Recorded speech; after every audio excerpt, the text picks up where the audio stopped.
আপোনাৰ এক্সচেঞ্জ কাৰ্ডটো এক্সপায়াৰ হ'ল তেন্তে আজি এই ভিডিঅ'টো আপোনালোকৰ কাৰণে অতি গুৰুত্বপূৰ্ণ হ'ব কাৰণ আজি এই ভিডিঅ'ত মই আপোনালোকক দেখুৱাম যে কেনেকৈ আপোনালোকৰ এক্সচেঞ্জ কাৰ্ডটো এক্সপায়াৰ হৈ যোৱাৰ পাছত ৰিনিউৱেল কৰিব এই গোটেইটো প্ৰক্ৰিয়া আপোনালোকে এই ভিডিঅ'টোৰ মাধ্যমেৰে জানিব সো আপোনাৰ এক্সচেঞ্জ কাৰ্ডটো এক্সপায়াৰ হ'লে আপোনালোকে অতি সহজেৰে নিজেই ঘৰতে বহি কোনো ধৰণৰ চেলছ চেণ্টাৰ বা অফিচত ভিজিট নকৰি আপোনালোকে ৰিনিউৱেল কৰিব পাৰিব আপোনালোকৰ এক্সচেঞ্জ কাৰ্ড সো আপোনালোকে এক্সচেঞ্জ কাৰ্ডটো ৰিনিউৱেল কৰিবৰ কাৰণে পুনৰ আপোনালোকে ভিজিট কৰিব লাগিব সেৱা সেতু পৰ্টেলত সো আপোনালোকে দেখিবলৈ পাই আছে এয়া হৈছে সেৱা সেতু পৰ্টেল অফিচিয়েল সো ইয়াত আহি আপোনালোকে এনে ধৰণৰ ইন্টাৰফেসটো দেখিবলৈ পাব সো ৰাইট সাইডৰ টপত আপোনালোকে দেখিবলৈ পাই আছে লগইন/ৰেজিষ্টাৰ আছে এই অপচনৰ আপোনালোকে চাৰিটা অপচন পাব আপোনালোকে ইতিমধ্যে সিটিজেন অপচনটো ক্লিক কৰি ল'ব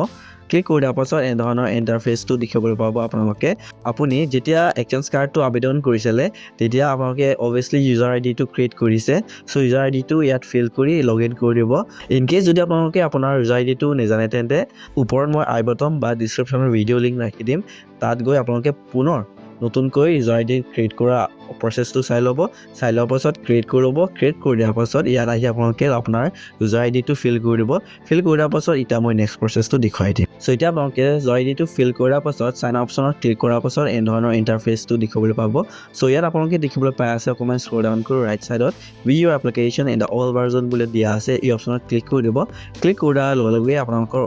all versionটো মুকলি হৈ আহিব সো ইয়াত আপোনালোকে are you looking a particular service বুলি এটা সাৰ্চ বাৰ দিয়া আছে এই অপচনত আপোনালোকে সাৰ্চ কৰি দিব যে renewal of employment exchange card so এতিয়া টাইপ কৰি সাৰ্চ কৰি দিয়াৰ পাছত এই ধৰণৰ ইন্টাৰফেসটো দেখিবলৈ পাব সো ইয়াত আপোনালোকে দেখিবলৈ পাই আছে ৰাইট সাইডত এপ্লাই অপচন আছে এই অপচনত ক্লিক কৰি দিব ক্লিক কৰি দিয়াৰ পাছত এপ্লাই উইথ আধাৰ বুলি অপচন আহিব এই অপচনত ক্লিক কৰি দিব ক্লিক কৰাৰ লগে লগে এনে ধৰণৰ ইন্টাৰফেসটো দেখিবলৈ পাব সো ইয়াত দেখিবলৈ পাই আছে আপোনালোকে ৰেজিষ্ট্ৰেচন নম্বৰ বুলি এটা অপচন দিয়া আছে সো ইয়াত আপোনালোকৰ এক্সচেঞ্জ কাৰ্ডত ৰেজিষ্ট্ৰেচন নম্বৰটো আছে আপোনালোকে এই নম্বৰবোৰ ইয়াত ফিল কৰি দিব ফিল কৰাৰ পাছত সেভ এণ্ড নেক্সট অপচনত ক্লিক কৰি দিব এটা সেভ এণ্ড নেক্সট অপচনত ক্লিক কৰাৰ পাছত এই ধৰণৰ এটা ফাইনেল এপ্লিকেশনটো মুকলি হৈ যাব সো ইয়াত দেখিবলৈ পাই আছে এই ধৰণৰ ডাটাসমূহ ফেচ কৰা আছে সো এতিয়া আপোনালোকে ফাইনেল সাবমিট অপচনটো ক্লিক কৰি দিব ক্লিক কৰি দিয়াৰ পাছত আপোনালোকৰ এক্সচেঞ্জ কাৰ্ড ৰিনিউৱেল কৰাৰ প্ৰচেছটো সম্পূৰ্ণ হৈ যাব সো এনে ধৰি আপোনালোকে আপোনাৰ এক্সচেঞ্জ কাৰ্ডটো অতি সহজেৰে ৰিনিউৱেল কৰিব পাৰিব সো এনেদৰে ধৰি আপোনালোকে আপোনাৰ এক্সচেঞ্জ কাৰ্ডটো ৰিনিউৱেল কৰাৰ প্ৰচেছটো সম্পূৰ্ণ হৈ যাব সো এইটোৱে আছিল আজি আপোনালোকক দিবলগীয়া ইনফৰ্মেটিভ